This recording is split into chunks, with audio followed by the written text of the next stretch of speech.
CTV Edmonton. Local breaking news with Evan Kenny. Good evening. New tonight, survey results show only 1 in 10 respondents were initially in favor of moving to an Alberta pension plan, but the province says that is shifting. Results from the 2023-24 Alberta pension plan survey show 63% of people were opposed to APP, 10% were for it, and 12% were undecided. 15% were other responses. Now, in a poll done by Leger in February of this year, the number jumped to 23% of people in support of the APP.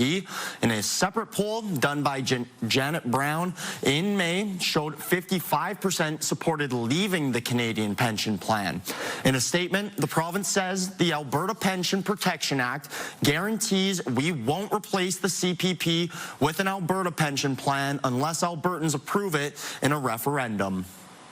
The Alberta and Saskatchewan governments have come together to call on the Prime Minister. They are re-upping their ask to Mark Carney to change policies around the oil and gas sector, including eliminating the emissions cap, scrapping clean energy regulation, electricity regulations, and lifting the oil tanker ban off the West Coast. The Premier's presented a united front today, saying this is an opportunity to speak to Ottawa with one voice. The national self-sabotage that has happened over the last 10 years has to end. That's what I mean by enough is enough. We cannot keep on fighting against these kinds of nation-building projects, these revenue-generating projects. They say the federal government must remove barriers so the private sector has confidence to invest. Earlier this month, Carney said the feds are ready to fast-track major projects to make Canada an energy superpower. Scott Moe acknowledged Carney has made strong statements, but says now those statements need to turn into action. Gas prices across the province are starting to climb, with experts saying the main reason is unrest in the Middle East. Still, it's only one factor affecting energy prices. CTV's Alicia Fieldberg looks at the potential impacts during the peak travel season. The cost of fueling up is going up and is expected to keep rising due to growing tension in the Middle East. It is possible that over the next week or two, gas prices could go up by anywhere from 5 to 15 cents a liter, depending on how exactly the situation in the Middle East continues to unfold. Attacks between Israel and Iran elevate the risk of an impact to the amount of oil shipped from the area or produced by Iran. So companies try to brace by stockpiling oil now. When you know it's going to be a rainy day, you don't wait for it to rain to get an umbrella. You leave with an umbrella. That's essentially what the energy markets are doing here, but that inherently increases demand immediately and sends oil prices higher. Gas prices impact how some Calgarians choose to travel. Probably walking to work, sometimes bike. So I decided to get this bike and started using the bike because of gas prices, yeah. And likely where they go as well. According to TD Research, 69% of Albertans are planning to travel within Canada this summer, with most people choosing BC and Alberta. They're looking to visit small businesses and support them during the summer when they will be traveling, and staying close to home will be something that is important to them this year. Plans likely influenced by the U.S. trade war, and the uncertainty with that is impacting energy too. Trade wars and tariffs, that's an impediment to growth, which reduces oil consumption and can drive prices lower. Many economists predicted tariffs could lead to a global recession, which could see oil drop to $66 a barrel, below the $68 a barrel used to determine the latest provincial budget. Alberta's finance minister says our budget set conservative assumptions, built in contingencies, and was focused on long-term stability. We're prepared to manage the uncertainty. Calgarians say they're also preparing for the ups and downs at the pumps. We come down again and go up again, and I take the good with the bad. Alicia Fieldberg, CTV News, Calgary. Police have released video of what they call a brazen shooting at a southeast Edmonton townhouse complex. It happened earlier this year, but investigators hope it generates help from the public to find the shooter. CTV's Amanda Anderson reports. Video supplied by Edmonton Police shows a person walk up to a townhouse and open fire.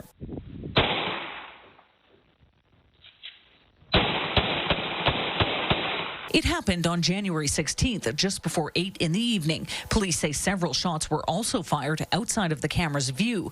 People who live in the townhouse complex where it happened say they thought it was fireworks. It sounded like fireworks. I'm like, that's not fireworks. Because it goes pop, pop. This man, we're identifying only as Dre, says he saw at least 2 people right after the shots were fired and a white vehicle speed away. And they both took off north, and the car stopped down the alleyway. Like 5 minutes later, it was like full of cops. It's scary. Roxanne Seals also lives in the complex and was home when it happened. I was upstairs and my boyfriend was out here walking the dog, and he had just came in the car and he heard pow, pow, pow, pow, pow. Police say the shooter arrived in a white hatchback-style vehicle. Through evidence gathered since, it's also believed the unit shot at was targeted. The unfortunate part with this investigation is our suspect end up targeting the wrong residence. That's very terrible because anybody could have got hurt. That's terrible, right? Police say no one was home at the time. So we didn't have any injuries, but you can see if there was occupants in that residence, there is a potential for a terrible outcome to come out of this. It's been 5 months since the shooting happened. Still, Staff Sergeant Eric Stewart is hopeful the video's release will prompt someone to come forward with tips about the shooter, car, or other potential suspects. And we don't want them walking around our city and saying it's okay and they can get away with firing, rounds and being, to commit these brazen shootings in our community. We want to make sure we can hold these people accountable. Amanda Anderson, CTV News, Edmonton. Edmonton Fire believes a lightning strike may be to blame for an apartment fire in the North End. Edmonton Fire says the chief was on his way to another call during the afternoon thunderstorms when he saw smoke coming from this building on 144th Avenue and 82nd Street. Crews found the fire in a foyer. Everyone had to be evacuated. The fire captain says fires in old apartment buildings like these can be stubborn, especially when they have wood chip insulation. The water doesn't permeate through the wood chips very well. Just lots of ceiling had to get pulled down, but we did manage to get it stopped, and no fire spread really into the suites. Despite the flames not spreading, there is water damage, meaning some people will not be able to return home. And Edmonton Fire says a fire at a Stony Plain Road strip mall last week caused about $350,000 in damage. It broke out near 150th Street and Stony Plain Road last Monday. The building houses the Capital Secondhand Pawn and Antique Shop and Rig Global Church. Edmonton Fire says the fire started inside one of these businesses. The cause is still under investigation. The Alberta Motor Association is highlighting a West End intersection. It says sees at least one potential fatal near miss every day. CTV's Miriam Valdez-Carletti has more on what can be learned from these close calls and what can be done to make everyone on the road safer. This intersection at 87 Avenue and 149th Street is busy with cars, pedestrians, and cyclists every day. Crossing the street can be intimidating. Like this situation is really hard to cross the road. It's one of 3 locations in the province the Alberta Motor Association is studying to help make roads safer. These are pretty standard, typical intersections. We all encounter them every day on our drives. The intersections were monitored with continuous video over a 7-month period. AI was used to detect near misses and calculate the level of risk based on vehicle speed and trajectory. There are going to be people that make a mistake. There are going to be people that do the wrong thing, but how can we reduce the severity? How can we reduce the frequency? How can we reduce the risk? The association says safety can be improved by introducing measures like dedicated right and left turn lanes and walk signals that start before vehicle green lights. The study included 20 Canadian intersections and in all observed more than 616,000 near misses. We can learn from them and implement some improvements improvements before we see crashes and collisions happen, because that's the benefit of learning from this. According to the study, 1 in every 770 pedestrians and 1 in every 500 cyclists were involved in critical or high-miss incidents, which could lead to injury or death. So although there was one that was studied here in Edmonton, the reality is there are dozens of intersections just like that one across the city. The study also monitored an intersection in Calgary and one in Lethbridge. Miriam Valdez-Carletti, CTV News, Edmonton. A man killed on the side of the Whitemud yesterday afternoon is being remembered as a doting stepdad. Police say a semi hit the 39-year-old after he exited a van on the shoulder of the Whitemud near 111th Street. He died there. A 4-year-old girl inside the van was not hurt. She was taken to hospital as a precaution. Family says the man was the girl's stepfather. Police initially said the person hit was a woman and the child was a boy. The EPS Major Collisions Unit is investigating the crash. A 57-year-old man is dead after a crash at a construction site in the West Edmonton neighborhood of Edgemont. It happened yesterday afternoon. Police say a man was working on a sidewalk project with a skid steer loader when he reversed into another man on the job site. The 57-year-old man died at the scene. Police and Alberta Occupational Health and Safety are investigating. A food processing company has pleaded guilty to a workplace safety charge after an Edmonton worker became trapped in a smokehouse and died. In March 2023, a plant supervisor at Sophina Foods was checking the temperature in a smokehouse. The 33-year-old man became trapped inside and later died of heat exposure. The Ontario company was originally charged with 26 offenses under Alberta Occupational Health and Safety legislation. After the guilty plea, the Crown has asked for the other 25 charges to be withdrawn. A judge has yet to rule on the sentence. The County of Grand Prairie has downgraded its fire ban to a fire restriction. The county says the overall wildfire risk has been reduced thanks to cooler temperatures and recent rainfall. Under the fire restriction, wood campfires on public land are still banned. Wood campfires inside approved fire pits in provincial campgrounds and on private property are now allowed. The towns of Beaver Lodge, Sexsmith, and Wembley are included under the fire restriction. Central Alberta are growing better than normal. Also just ahead, how an Alberta teen is preventing genetic defects. If you could control how your brain develops during development, everyone would just have equally functional brains. Good evening, folks. Depending on where you were today, it was either a stormy day or a day where the storms danced right around you. 23 degrees for a daytime high. There is a cool down on the way for tomorrow. We've got some steady rain in the forecast for at least the first half of the day tomorrow. Take a closer look at that in just a few minutes.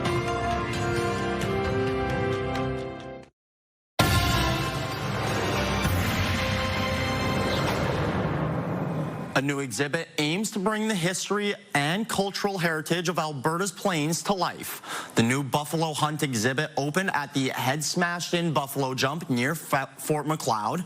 It showcases the traditional hunting methods of the Blackfoot people. The province says it reflects Alberta's continued commitment to reconciliation and cultural revitalization. The new Buffalo Hunt exhibit is a vibrant expression of Indigenous wisdom and identity, created with guidance of elders, communities, and valued partners to bring history to life in authentic and immersive ways. The exhibit was made through partnership between the Piikani Nation, the Canadian Museum of History, and Alberta's government.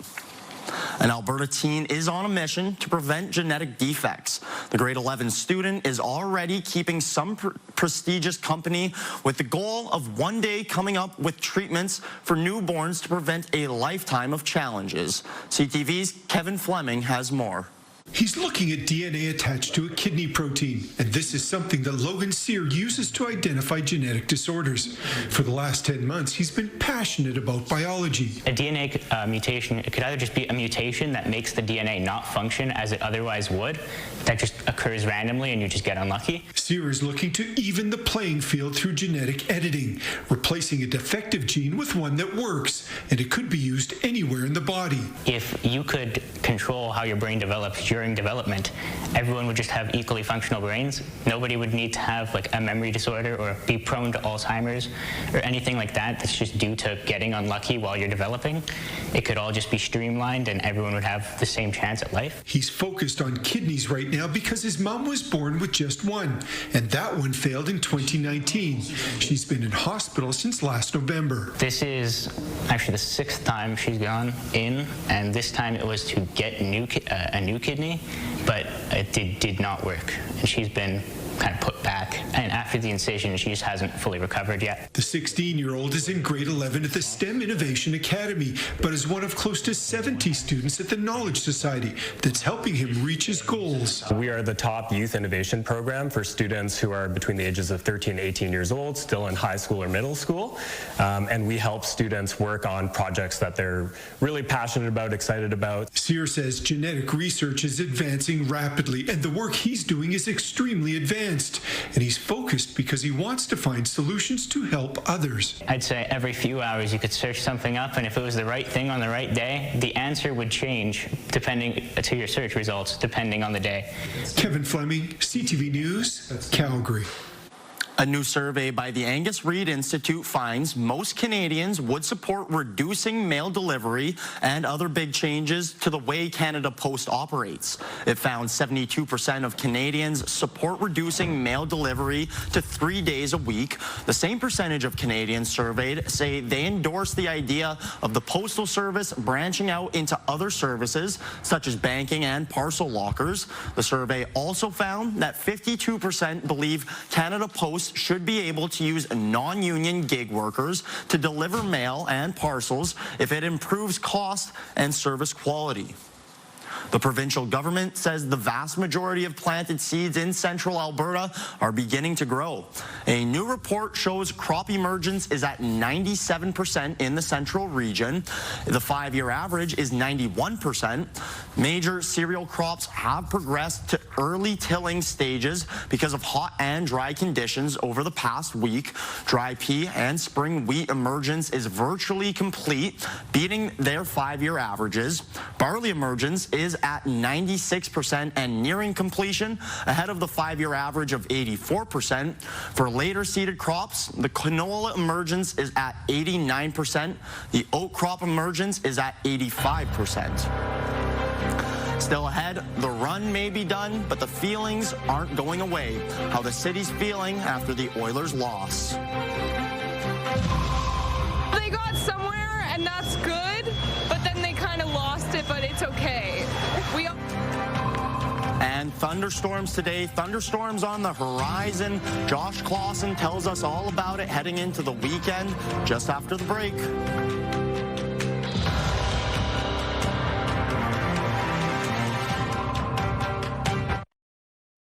Programming brought to you by James H. Brown Injury Lawyers, the heavy hitters of injury law.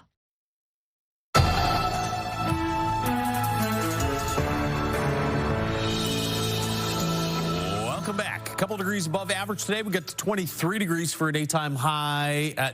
The string of above average days, though, is about to come to an end. We'll get to about 17, maybe 18 for a daytime high tomorrow. We had widespread thunderstorm activity from the Peace Country through Edmonton and off into east central Alberta. Still looking at some showers and thunderstorms out there in parts of central Alberta. And you can see this closing in on the Edmonton area. By tomorrow morning, this is expected to be some steadier rain along Highway 16. That includes Edmonton. There'll be some spots that see some pretty significant rainfall totals. I think in Edmonton, anywhere between 10 and 20 millimeters worth of rain looks most likely for most areas, and it should start to break down by tomorrow afternoon. You'll see some showers and maybe some isolated thunderstorms further north, but a little bit of clearing by the time we hit tomorrow evening. So most of the rain should be done mid to late afternoon at the latest. And if you're planning on taking in the Elks game, I think it'll be dry. May even see some sunny breaks through parts of the game. There's Friday. Another system rolls in from the south. There is a soaker on the way for southern Alberta starting Friday and carrying right through into Saturday from Red Deer south. You're going to see some really significant rainfall totals. It'll all stay south of Edmonton, though. So Friday, partly cloudy. Late in the day, there's a chance of a scattered shower or thunderstorm in the area, but a better chance just off to the east of the city. 6 degrees in Jasper tomorrow morning. Should be in the 11 or 12 range through the Peace Country into the Edmonton area and off into east central Alberta. A little cooler there in Fort McMurray at 7 degrees tomorrow morning, but you're back to 24 tomorrow, 25 in sunshine and high level. Chance of showers and thunderstorms, mid-teens for Grand Prairie, Whitecourt. Should be low 20s for Lac La Biche, Cold Lake. You're stuck in the mid-teens with that better chance of some steadier rain in and around Lloydminster, Vermilion. 18 in Red Deer and 22 in the forecast for Jasper tomorrow. We'll get to about 17 or 18 tomorrow. Rain through at least the first half of the day, tapering off in the afternoon. Summer solstice on Friday, longest day of the year. Partly cloudy skies, chance of an evening shower or thunderstorm with a high of 20 on Friday. And then a cool down again for the weekend. Breezy as well on Saturday with gusts to about 30 or 40 kilometers per hour. Warming up by Tuesday, Wednesday of next week. That is your forecast. For the second year in a row, the Edmonton Oilers have fallen short in the Stanley Cup final, losing both times to the Florida Panthers. As CTV's Nair Manisa reports, fans and players are left wondering what happened as a dominant playoff run ends in demise. The Florida Panthers win their second consecutive Stanley Cup. For the second straight year, the Edmonton Oilers watched the Florida Panthers celebrate a Stanley Cup win. You know, we kept trying the same thing over and over again, just banging our heads against the walls. The team seeing no silver lining to being second best. The takeaway is that we didn't win. Nobody cares. Like, nobody cares. We didn't win, so yeah, could try again next year. Yeah, it sucks. It's painful. It's not fun and not obviously what we wanted, so. It's also not what Oilers fans wanted. I'm feeling a little bit dejected. That was not the way it was supposed to go. I had higher hopes this year. I really thought they were going to pull it off. This Oilers fan flew to Florida for all 3 road games. Watching the Oilers lose in person was tough. I haven't lost my hope and belief, but I just feel sad and devastated that I just needed that one moment that would have just catapulted our team. The Oilers faced a strong Panthers team. I think they're a really good team. I said it many times already. Very deserving. I don't know what else to tell you.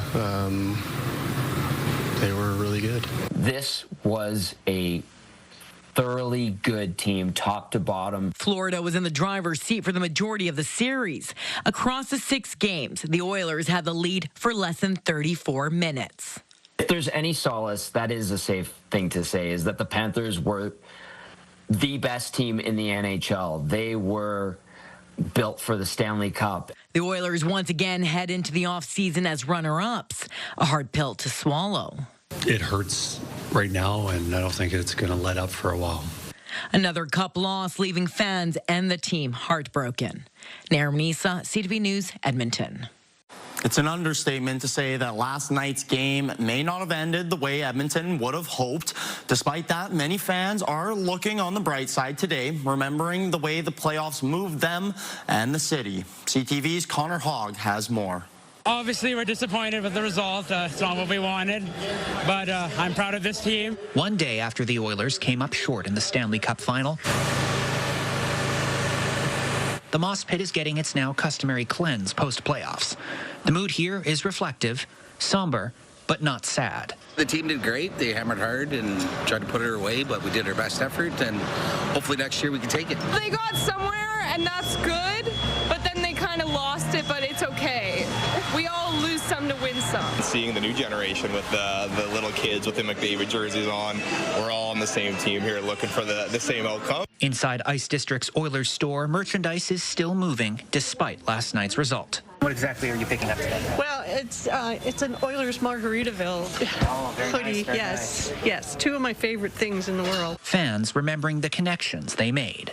To see the number of people that were down here for every game, we home and away, it's inspiring to see that many people coming out. Forget those daily conflicts for a while. We're all pulling for the team. We're all pulling in the same direction. Many say the mood the playoffs made shouldn't be discounted just because of how it ended or the consequences of a lost mayoral bet. I would have to, unfortunately, wear Panthers jersey once again. Do you at the very least just get to take the old one out of storage?